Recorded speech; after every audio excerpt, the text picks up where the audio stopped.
bunny suit was me. Brian the bunny. It's starting! He's one of the zombies now! Look out for your blood! I don't know, Z. Zim's being kind of whacked. Yo. Post-production basically entails editing, music, sound effects, dialogue. I basically put together everything that is done overseas and bring it all together and make the finished product. I do any fixes that may need to happen, so retakes, basically everything from color and editing to anything you hear sound-wise is done under post-production, and we would mix that all together here at Solani Studios, where we are right now. The process usually works as like it would be thumbnail, we thumbnail it, and then present that.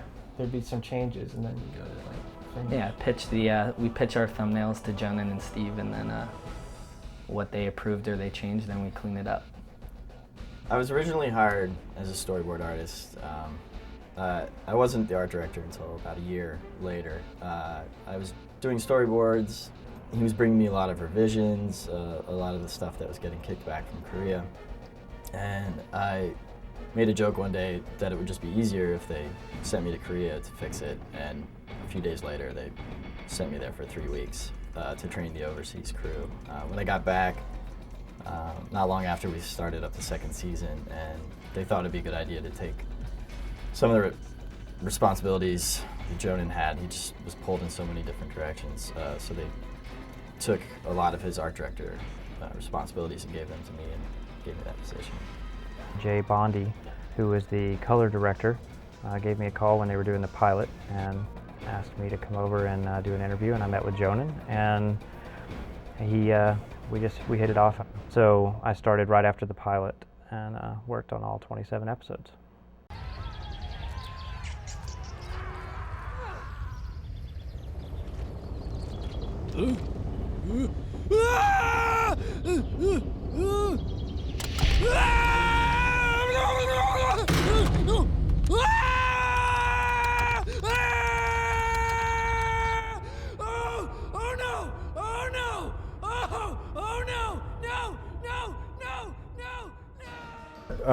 I really, when I saw the designs of the characters for the show, I was like, oh man, I would love to work on that. Quite honestly, yeah, it was pretty cool. Yeah. Yeah, I mean, when we heard that they were going to do a show for Invader Zim, and we saw the pilot and we understood what they were trying to do, we just knew that we had to get on it, and it was going to be something special. Especially with like, Steve is a really good friend of ours, and we knew that with Steve and Jhonen that the sky was the limit. So.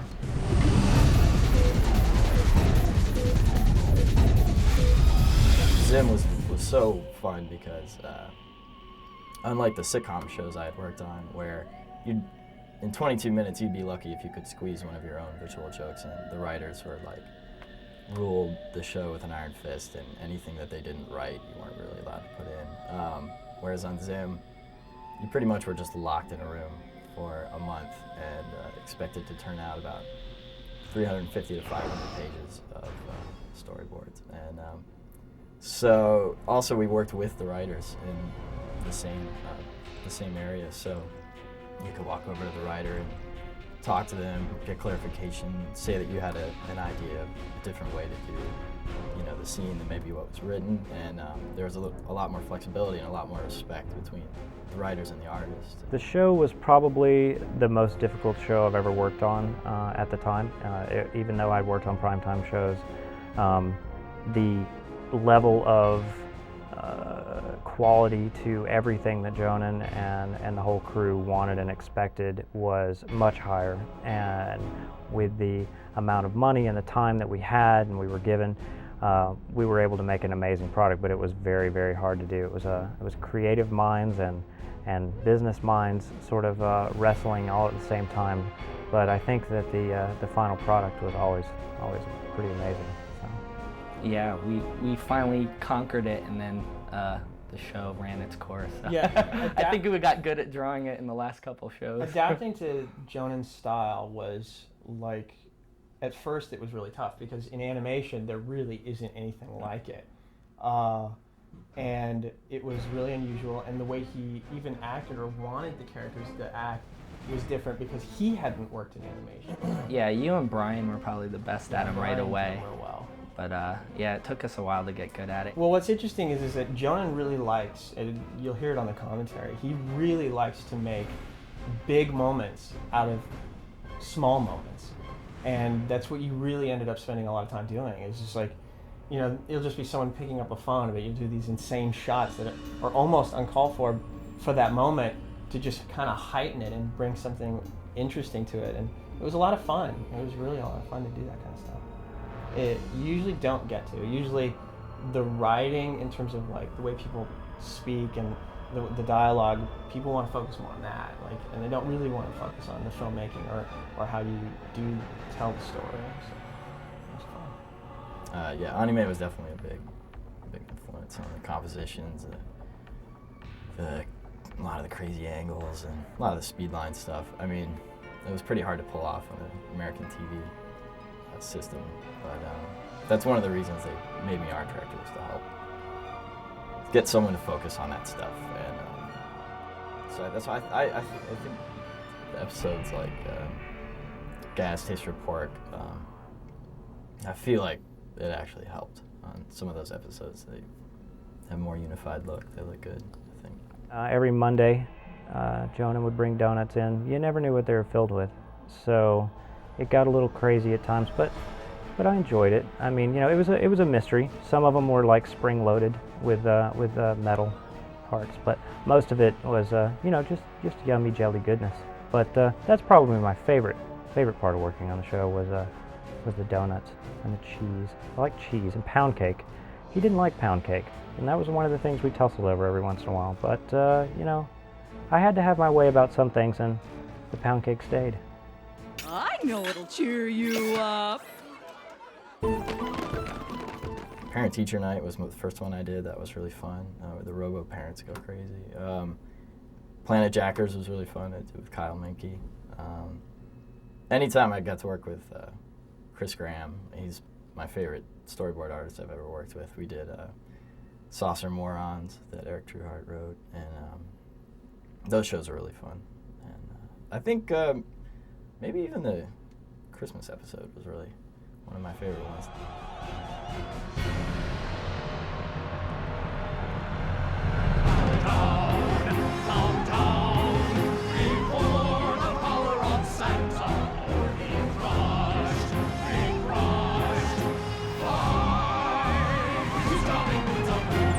And what do you want, little boy or girl?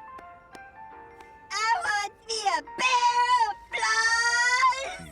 I want me 2 balls of glue to be my friends, and I want to go dancing naked. Both Steve and Jhonen were really into anime, like really. Steve is an obsessive anime fan. And I mean, he'll watch like these obscure things that you've never even heard of. Like, he was showing us stuff like months before like I started hearing about it, like from other people. And he wants to bring that kind of filmmaking to television animation too, because of the fact that it's a slightly more limited animation, and it's beautiful because it's more cinematic, and we really just wanted to try to take advantage of it. We actually paid to be. Yeah, We should have there's paid. that. I actually saw the pilot playing at the Comic-Con, and I remember being like, oh my god, I want to work on that, but not my wildest fantasies did I think it would come true. Boarding for the 3D segments was actually really fun. Unfortunately, it wasn't very organized. We wouldn't know how much it would cost or how much we would be budgeted in an episode to storyboard. So basically, it was like a wish list. We would board something, and we'd go to Steve and say, hey, I really want this to be 3D. Can you make this 3D? And they'd be like, sure, sure. And months later, when you'd see the show, you'd come back from Korea and like 75% of the shots that you planned on being 3D ended up being 2D, and you boarded them really in a really ambitious way that would be impossible for someone to do in 2D. Since Jhonen was such a brilliant director of ADR, the additional dialogue, I had a shot in Planet, I think. Planet Jackers. No, what's the one where they... Battle of the Planets? Battle of the Planets.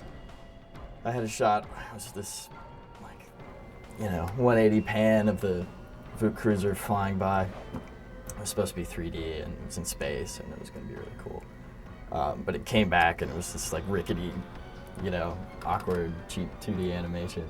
And normally people would call it a retake or try to smooth it out. But Jhonen just did some brilliant ADR where Richard's just like, woohoo, look at me! And it's just making fun of the shot. It ends up being funnier and cooler than anything that we had planned. So. The hardest All of episodes them. would be all of them. I don't think there was a single weekend that we weren't working or thinking about work or. I mean. Yeah, it was really difficult. You almost had a panic attack. Yeah, I had a panic attack the first day I worked. I was like, I don't know how to draw this style, but we got used to it. I guess the best thing about it, as far as with Jhonen's input, was usually everywhere else we've worked, it's like, no, don't do that. They can't animate that overseas, or don't try that. And he was like, since he was new to animation, he was like, why can't you do that? I want you to do that. So we were like, what? Oh, all right.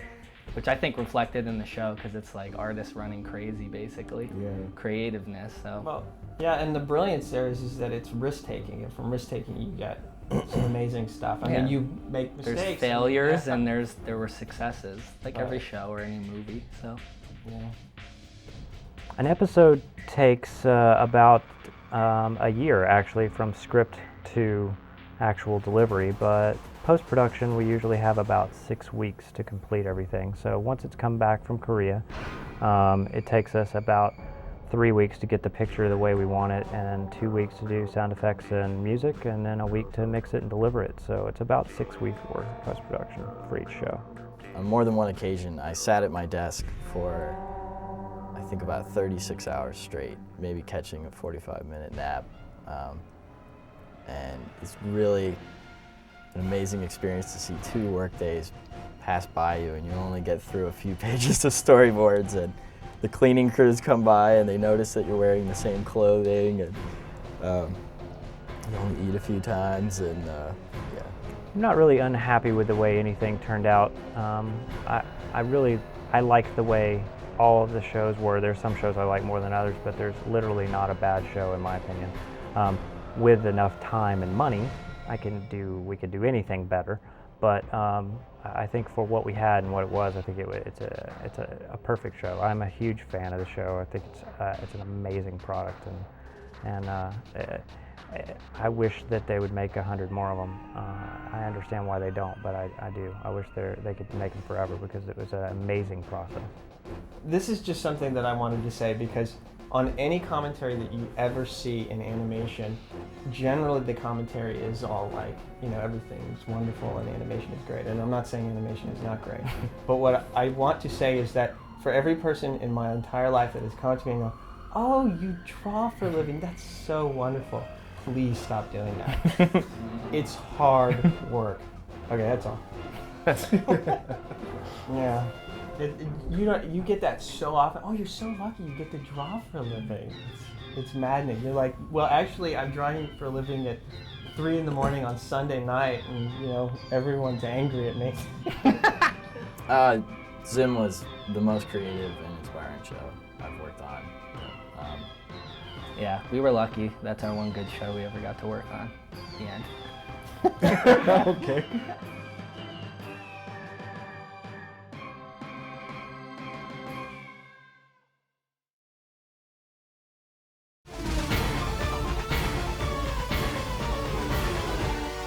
What's Zim? Oh, Zim? Well, okay, the long and the short of it is this. I had been doing a series called The Angry Beavers at Nickelodeon. I played the voice of Daggett. And Jhonen had come to town to do a new show called Invader Zim. And originally, I had interviewed and auditioned for it, and Nickelodeon didn't want to use me at the time because I was already doing Daggett on The Angry Beavers. So after they did the pilot for Invader Zim, The Angry Beavers had ended, and I then was asked to come back again and revoice the person who had done the pilot of Invader Zim. And we pitched it up a little bit, and Nick New York went for it, and the rest is history. Today, we become the enemy.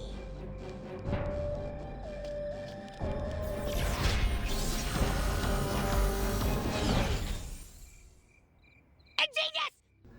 I remember when Jhonen first pitched the idea of Zim to Nickelodeon, I went over to his little office that he had there, and he wanted to show me what he was working on. And he had all characters up on a wall, and I didn't really like any of them except Gur. He had Gur in his costume, and I just went right over to him, staring at me with his little beady eyes and green, and I was like, "Who's that?" And then he described to me what Gur was about, and I was like, "Wow, he's so cool." And then I punched him. No, I came later. So the question is, what was it like when Jhonen hollowed out my body and used my skin as a flesh suit to kind of walk around as the character? What was that like? Is that what you're asking? I quite enjoyed it. That's all.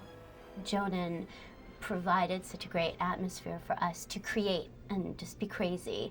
And Richard and Andy and Ricky and Jhonen and the whole team just created this crazy kind of family environment. We all trusted each other, and we were allowed to be a little crazy and see what comes out, and I don't think it was ever too much.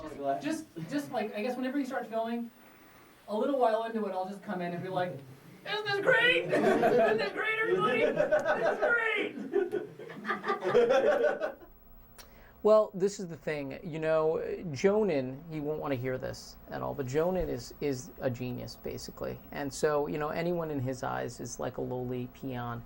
And, I accept that role. A lot of people think that animation is this combination of a lot of people's efforts, from storyboard artists to colorists to the people that market the show to the people that do the voices. It's really not true in this case. This is entirely Jhonen's baby. This is Jhonen's inspiration.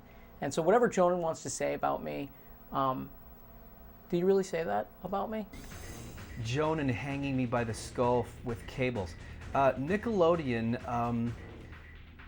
incurred quite a large expense hanging Kevin and I by the skull with large cables in the studio so we could really get into our characters.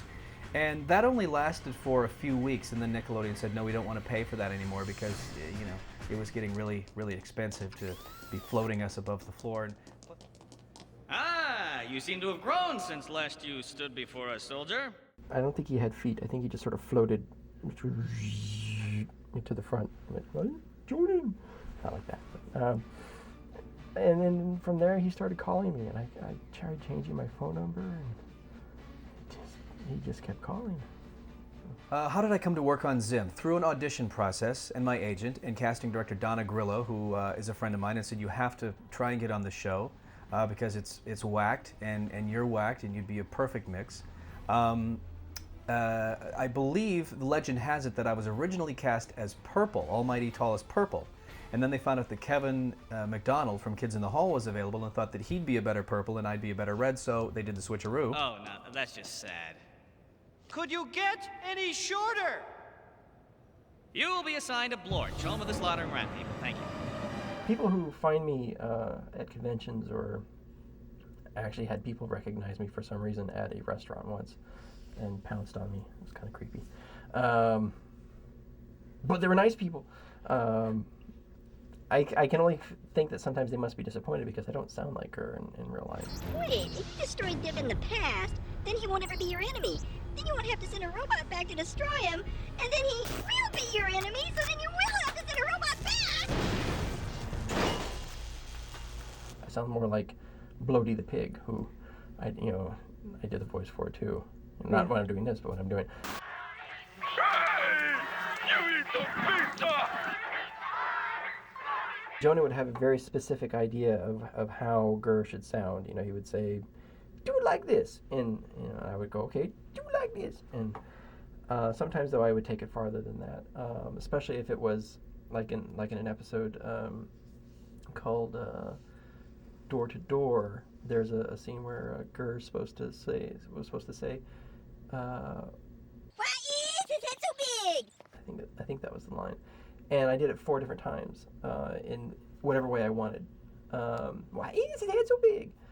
And Jhonen liked all of them, so he ran all of them together. So now Gurr is like he's going, like he's got a glitch or something. That ended up happening a lot. So that was, I guess, my one contribution was multiple inflections.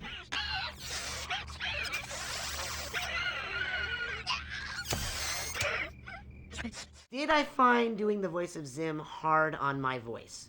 How do I put this? Yes.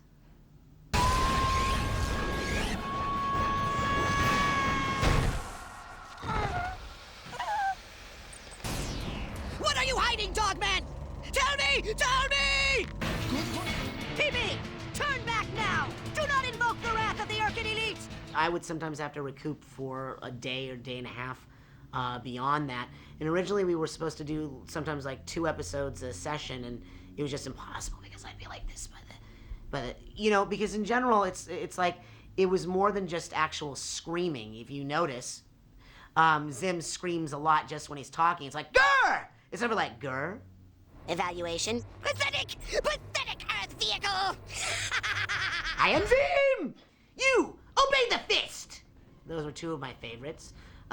My favorite exchange of all time of Invader Zim and Invader Zim, the things I got to say over and over again. There was actually just one time I said this, but it was in Rise of the Zit Boy, and it's when the Zit first starts to appear, and I tell Gurr to quickly get me the soap, and the soap is wrapped in bacon, and I say, after scrubbing it all over my face, or Zim scrubs it on his face, I did too because I'm a method voiceover person, I said, why was there bacon in the soap? And Gurr says, I made it myself. That's my favorite exchange of all time. I don't know why.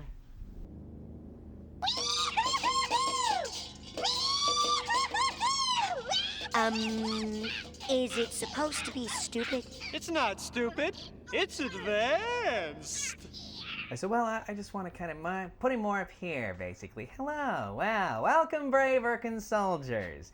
Well, isn't that nice? That kind of thing, and I just kind of more of a very lilting, kind of nasally kind of, wow, Zim, you know, that kind of thing. And then Kevin did a great job, of course, as Purple with his voice way up here, and he's brilliant. He's a genius. He was very fun to watch during the session, so it all worked out. I'm actually not allowed to ad-lib my lines even now. I feel like when I go to make a phone call, if I'm even to call my folks in Chicago, I call Jhonen first to find out exactly what I need to say. No, there is no ad-libbing going on. Every single move, every single gesture, every single, even if I make a face like that, I have to ask Jhonen first before I do that. There's nothing in comparison to creating a voice and then seeing a character animated to your voice. There's nothing like it. That was your fate of the world work? Jumping in a puddle? You do realize I'm gonna have to destroy you now. It was worth it. Score 1 for the human race. Score nothing for the Zim thingy race. I will destroy you. One thing that really, really surprised me about, working on Zim was how good I really was. I really didn't, I thought, hey, I'll just give this thing a shot and we'll see how it goes. I was just constantly amazed with the quality of work that I was churning out and what I was really bringing to the series. Yes, I think Dib's head is big. I think anyone's head relative to my actual head is big because I have such a small head. I don't know if we want to model that. But yeah, I have a tiny little head, so for me, anyone's head is big. Andy's head is big. Maybe bigger. Oh man, he's sitting near us. I think actually the idea that Dib was as hated as he was is sort of what I bring to the role, since that's kind of the way that I grew up, not very well liked. And, I think that you get that even from a two-dimensional character. It's a Bigfoot baby! I know it! Leave me alone! I think I bring that through, the amount of, self-loathing. A way to prove that I'm that I'm crazy. Okay, now that makes sense. Man, we almost believed him. I absolutely feel sympathy for Dib and his struggles. I still do, even now that we've parted ways. I live on essentially as Dib. People don't realize that. They think that everyone let their characters go. I didn't really let my character go. I still, I'm still fighting aliens, and I'm still out there living the Dib way. If I capture him now, no one will be able to stop the hamster. But if I let him go to fight Pee-Pee, he's just gonna keep on trying to destroy mankind. This stinks. Okay, so if I save Zim, then he'll move on to destroy mankind and upset the balance of the entire Earth. I mean, Gaz is really smart. She could play a great video game, and she loves piggies. What more do you want? Quarter circle back. What? The transformation move. It's always quarter circle back. Oh, hey, look at that!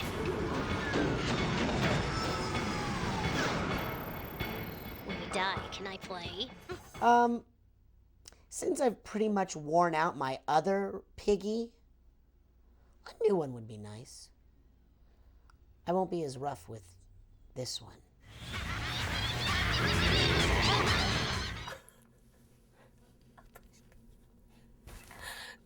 I love my plush piggy. Piggies rule!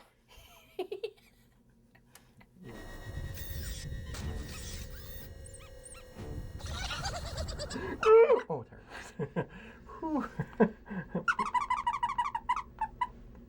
I would love a moose. Oh, and it squeaks. Is that for me? This is for, that's for you. This is for me. Buddy. Thank you. No, the show hasn't had any impact on me at all.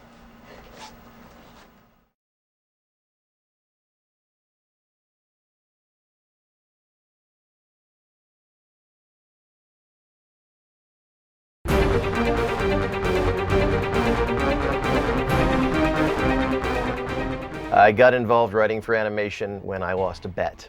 It wasn't planned, but there you have it. I was stuck in there for 2 years. Now it's like a second skin to me. I can write for non-living things and living things. It's all the same. There's no difference. There's no difference. We would write a live action episode of Zim the same way we wrote an animated one, were there to be a live action, which there's not. I had actually never written for an animated show before Zim, so it was great that my first experience could be on such an absolutely radical show. How did I come to work on Zim? It's a sordid tale.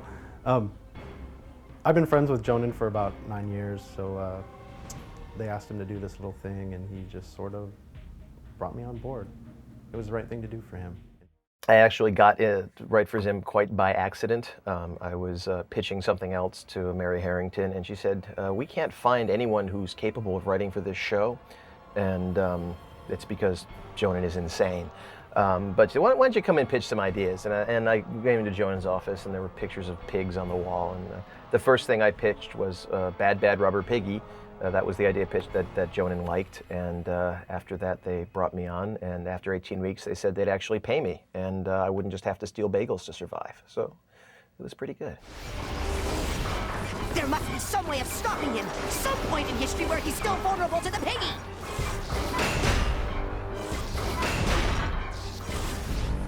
A character I liked writing for was Gaz, because I felt like she wasn't really explored that much. I know everyone else probably said Gur, because you get to, I made it myself kind of stuff, but I like playing with a deeper character, like in Game Slave. Locations. Lines are forming now!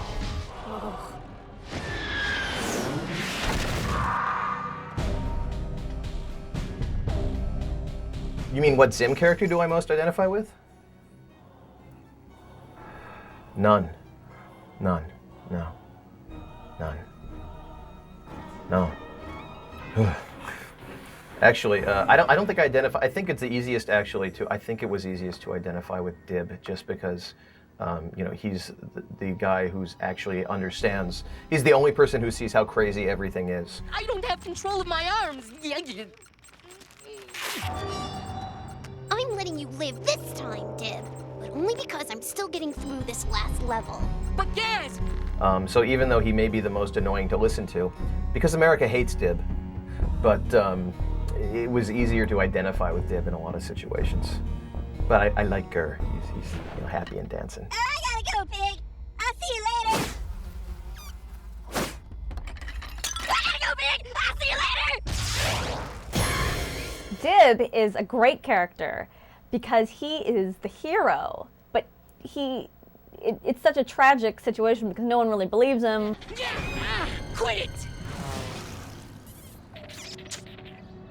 Hey, I'm delicious. Gaz, taste me. I'm delicious. I always loved Gaz the best, and I think I associated with her the most, partly because she's, the primary female character on the show, but just how sarcastic she was, and she just didn't relate to anybody, and I think so many young girls kind of can relate to her. I know I did, even though I'm not young.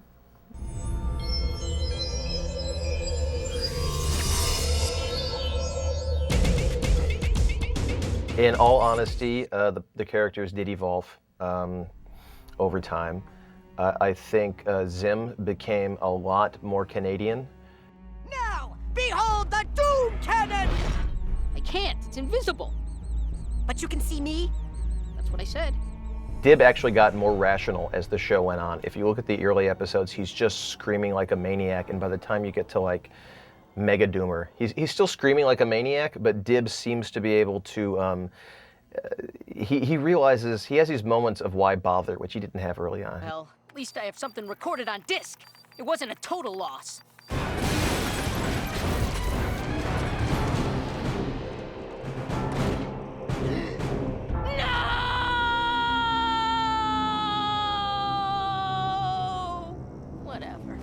It's just, he's like, this is stupid. The only person in the entire cartoon who seems to realize that everything going on around him might be incredibly stupid is Dib.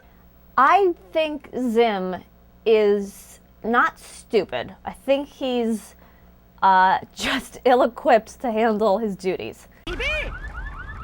Baby! Oh, baby! Baby!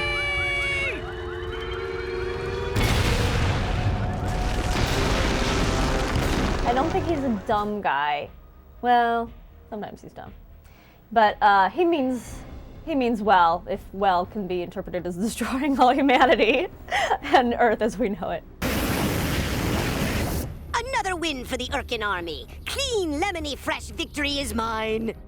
I'd say the Postulio one is my favorite episode that I'm most proud of because I really had to lobby to have that one made. Jhonen was for it. He wanted to have it done. I will call you Postulio. Together we can hypnotize the enemy and bend them to my will. I made Postulio shirts and wore them around. I gave them to a bunch of the people to wear. Still have them. He is your master. He is. Go away. I was given a lot of creative freedom to come up with my my stories, and then we'd all work as a group to better them.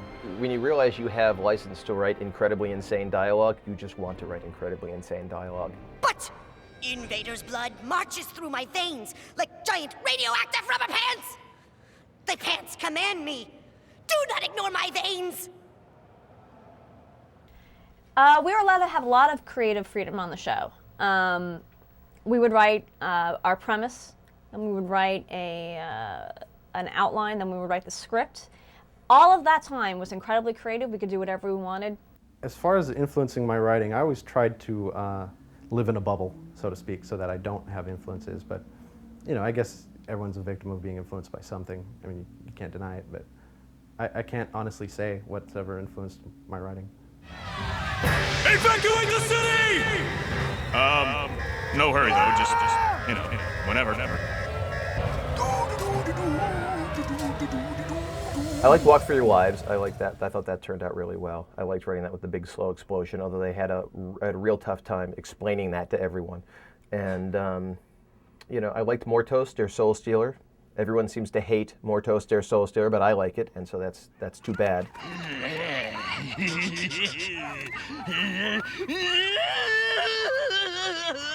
Oh like the soul stealer. Oh, yeah, you do, you do, don't you? Oh, do.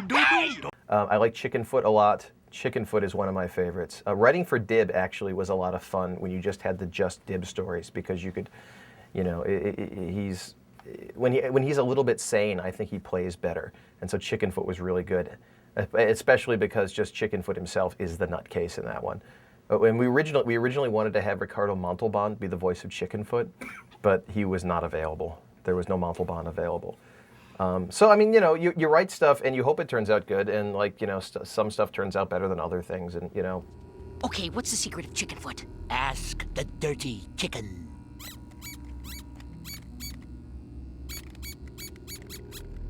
There were only some long-term plans. There was going to be, if the show ran for like 3-4 years, like near the end, Dib was going to go on a quest to find out why his life was so horrible, and it was slowly through that quest going to be revealed that actually Dib was a creation of Dr. Membrane, Professor Membrane, as an experiment. Shh, not now, son. I'm making toast. I found it difficult to exclude pig humor. Everything we wrote, somehow pig jokes crept in, and pig jokes and burrito jokes crept into everything. Shut your noise tube, taco human. That's hard to say. Pig or moose humor. 5 times fast. Overused. I'm tired of pigs and mooses, or mooses. It was like a virus. It was like roaches just crawling all over your scripts. I mean, pig jokes, burrito jokes, pig jokes, burrito jokes, and you had to really just take a breather and just look at what you've done before you could really show that to the public. I don't think I actually ever put a pig into any of my scripts. Was probably, I guess I could have gotten a few more scripts done had I put a pig in. But pigs were a huge part of the show, which I appreciate because they're so, you know, cute and disgusting all at the same time, much like the show.